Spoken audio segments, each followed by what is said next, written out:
m'appelle Camille, je suis chef de produit chez Samsung et je vais vous présenter la Galaxy Note 10.1. Donc on est sur la gamme Galaxy Note, donc avec des devices Samsung avec un stylet qu'on retrouve ici, qui est donc intégré dans la tablette à ce niveau-là. Donc pour vraiment un confort de prise en main optimal. Et on est sous une tablette qui a un écran de 10,1 pouces en TFT et qui a un processeur quad-core à 1,4 GHz et qui fonctionne sous Android, la version Ice Cream Sandwich. Donc on retrouve bien notre écran d'accueil ici avec plusieurs pages sur le bureau sur laquelle on peut naviguer. Donc on peut également pincher en ajoutant ou en supprimant des pages de cette manière-là. Hop là, pardon. Tac. Et ici on ajoute les pages autant qu'on en souhaite.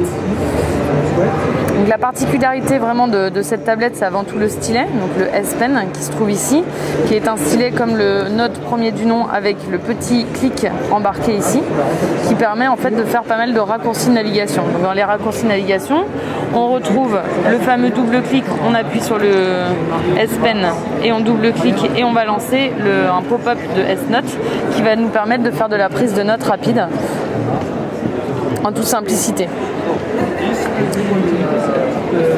Ensuite, donc, on peut rentrer dans les applications de cette manière-là, toujours de manière assez classique sous Android.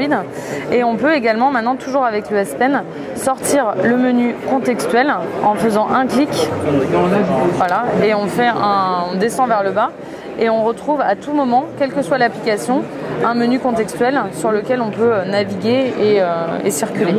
Une des applications vraiment phares du Galaxy Note 10.1, c'est l'application Photoshop Touch, qui est donc embarquée en natif à l'intérieur de la tablette et qui vraiment est un outil qui vous permet de faire de la retouche photo avec des outils vraiment je dirais aboutis et perfectionnés qui sont liés tout simplement à Photoshop. Donc on retrouve en fait ici notre barre d'outils qui nous permet de retrouver tous les outils, je dirais classiques de Photoshop, tels que le lasso, la sélection, la baguette magique, le pinceau, etc.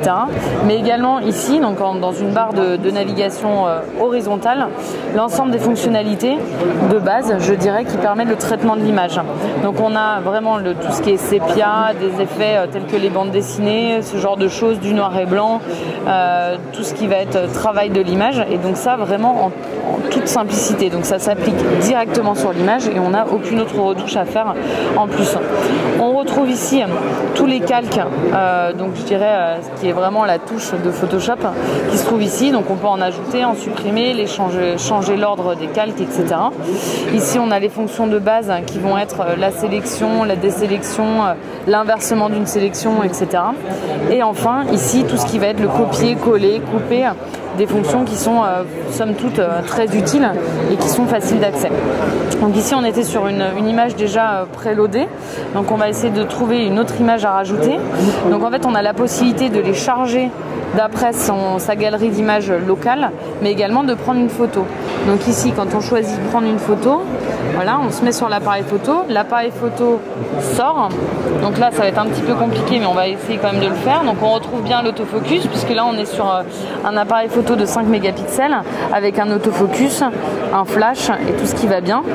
On va prendre cette photo qui n'est certes pas très intéressante mais qui va être fort utile pour la démo. On enregistre et en fait il va l'importer directement à l'intérieur du travail Photoshop sur lequel on est en train de travailler. Donc voilà, donc là on termine, on peut bien sûr redimensionner l'image et ici on retrouve notre image ici dans notre calque qu'on peut ou pas sélectionner pour le faire apparaître. Sur ce calque là, hop, donc on va le prendre, on va le mettre un petit peu plus au centre pour pouvoir faire un travail sur la photo. Donc sur cette photo qu'on vient juste d'ajouter, on peut appliquer des effets, donc tels que le sépia. Alors là on va prendre le clair de lune pour changer. Donc l'image est traitée instantanément, donc on voit vraiment bien les capacités du quad-core qui permet vraiment une rapidité et une instantanéité du traitement des images. On n'a pas à attendre, c'est fait immédiatement. La photo est traitée comme on l'a souhaité, quasiment instantanément. Donc ça c'est quand même très appréciable, surtout quand on traite des images qui sont assez lourdes, c'est quand même très appréciable. Donc voilà, pour enregistrer une photo, c'est très simple. Petite flèche en haut de votre écran, on enregistre et terminé. On peut passer sur un autre projet ou reprendre un peu plus tard comme bon nous semble. On peut également l'uploader, mais bon. Donc voilà, pour les gens qui ne sont pas experts en Photoshop, parce qu'on peut se dire, oui, voilà, Photoshop, c'est quand même une application qui peut s'adresser à un public un peu confirmé. Là-dessus, l'application est vraiment très bien faite. Samsung a pensé à tout, puisqu'en fait, lorsqu'on commence à ouvrir Photoshop, on a la possibilité d'aller dans une série de didacticiels qui vous permet en fait de prendre en main l'outil, de vous l'approprier par des traitements, je dirais, basiques de l'image qui vous permettront par la suite de traiter votre photo. Exemple, le remplacement des couleurs. Donc typiquement celui-ci, on a une image de base qui est rouge, on veut la passer en bleu, on commence le didacticiel et là en fait on a une petite mention étape par étape avec des petits pop-up qui se mettent sur l'image qui vous expliquent vraiment comment traiter l'image et ce que ça vous permet de faire. Donc Photoshop ici qui est embarqué devient vraiment un outil que chacun peut s'approprier et pour traiter chacun les images comme bon lui semble. Donc une autre particularité de la gamme Note, c'est vraiment l'application S-Note qu'on retrouve ici, donc qui permet vraiment la prise de notes rapide et qui embarque des applications qui sont liées au stylet, puisque là le but est vraiment de faciliter la vie de l'utilisateur grâce au stylet. Donc on a embarqué une reconnaissance manuscrite, c'est-à-dire que lorsque je vais écrire mon mot,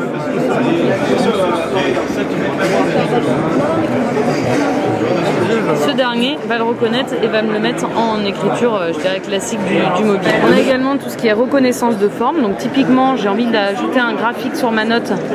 Je vais dessiner mon graphique à la main et le Note 10.1 va me le formaliser. Ça vaut également pour d'autres formes, telles que les triangles,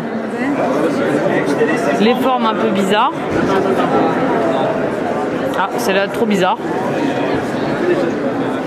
Voilà, il va vraiment formaliser mon dessin. Et enfin, ça vaut également pour tout ce qui va être formule mathématique. Donc je vais écrire, je sélectionne dans un premier temps hop, ma formule, voilà, correspondance de formule. Je vais écrire mon équation.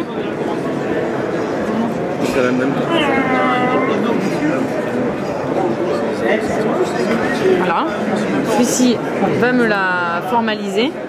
Il va aller chercher la réponse sur le web en double écran, toujours pour pouvoir avoir ce partage d'écran, et il va me donner la solution et la courbe. Donc là on est vraiment sur une application complète de prise de notes mais également d'outils de travail.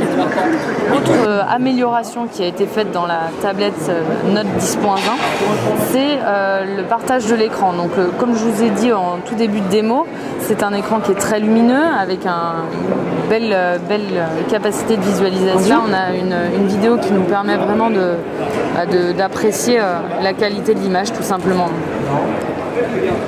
Donc la particularité qui a été ajoutée sur la Galaxy Note 10.1, ça va être le multiscreen, c'est-à-dire le partage de l'écran. Donc on va cliquer sur sa vidéo, on va appuyer ici sur écran multiple et là l'écran va se séparer en deux pour laisser place à la note, à la fonction S-Note. Donc là désormais on a d'un côté la vidéo qui continue de tourner et de l'autre côté notre fonction S-Note. Donc en quoi c'est un intérêt? On peut prendre en note et utiliser ce qu'on voit sur la vidéo quasiment en un clin d'œil. Typiquement, cette image m'intéresse. Je fais donc le clic long. Je prends une capture d'écran. Je vais sélectionner dans ma vidéo la partie qui m'intéresse. Admettons le petit bateau là qu'on voit de loin. Je vais rester appuyé ici, je récupère mon objet et je le mets dans mon S-Note instantanément. Là encore, on a une belle démonstration de ce que le quad-core peut apporter à la Galaxy Note, puisque ça se fait vraiment de manière très très fluide. Ensuite, on peut annoter la photo ou l'élément qu'on a sélectionné et l'envoyer directement sur une adresse mail, sur sa communauté, sur ce dont on a envie. Pour sortir, c'est très facile, petite croix. Hop, on revient sur la fonction S-Note classique. Ici, idem. Je valide, je sauvegarde. et je reviens sur ma vidéo. Donc là vraiment on a une illustration parfaite du multi-usage qu'on peut avoir sur une tablette et de tout ce qui est multitasking. Pour sortir c'est très très simple, on a une petite fenêtre avec une petite croix, on ferme et on repasse en plein écran. Donc ensuite on va retrouver vraiment toutes les fonctionnalités je dirais classiques liées à Ice Cream Sandwich, notamment tout ce qui est gestionnaire de tâches. Ici vous avez le gestionnaire de tâches qui se fait de manière très très simple. Donc on a toutes les tâches récemment ouvertes ou en cours d'utilisation qu'on peut supprimer tout simplement en slidant sur un côté afin de libérer un peu de place pour le processeur justement. Ensuite on a donc les applications d'un côté, les widgets de l'autre. Donc ça je pense que pour les amateurs de la gamme Galaxy Note vous serez vraiment familier avec ça puisque vous allez retrouver toutes vos applications connectées d'un côté et toutes vos applications à lancer de l'autre. Donc vraiment toujours ce même usage, le même écosystème qu'on retrouve partout pour pouvoir vraiment retrouver son univers Android sur n'importe quel device.